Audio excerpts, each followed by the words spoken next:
меня отец, как сказать, он тоже занимался дзюдо, он должен был на Олимпиаду поехать. Ну, не получилось у него поехать, и он хотел, как сказать, нам это дать. Отец, он нас заставлял с детства, ну, чтобы они не ленились, бегали, занимались, получается. Были тяжелые ситуации, что мы не могли там, ну, холодно было, не могли дойти до зала даже. Он нас возил на велосипеде, чтобы мы достигли этого. Ну, благодаря ему мы это достигли.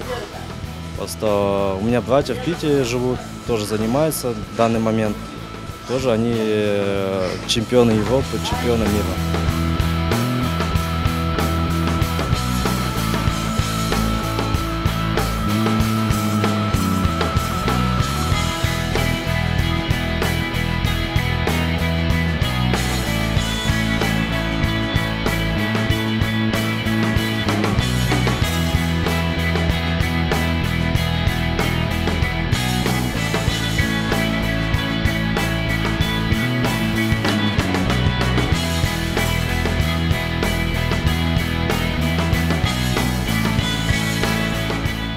После войны в ММА я увидел перспективу, и мне как затягивало в этот вид, что доказать я сильнее в этом виде.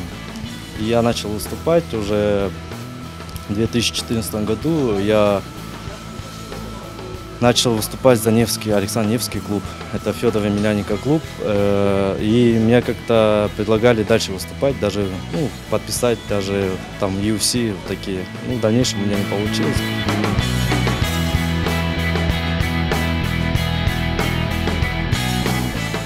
Перестал выступать по ММА, перешел к тренерской деятельности, начал отдавать свой опыт детям, так сказать, воспитывать их. Тоже, что я достиг, им хотим дать. Сейчас воспитываю около 60 человек, тоже их вывожу на чемпионаты.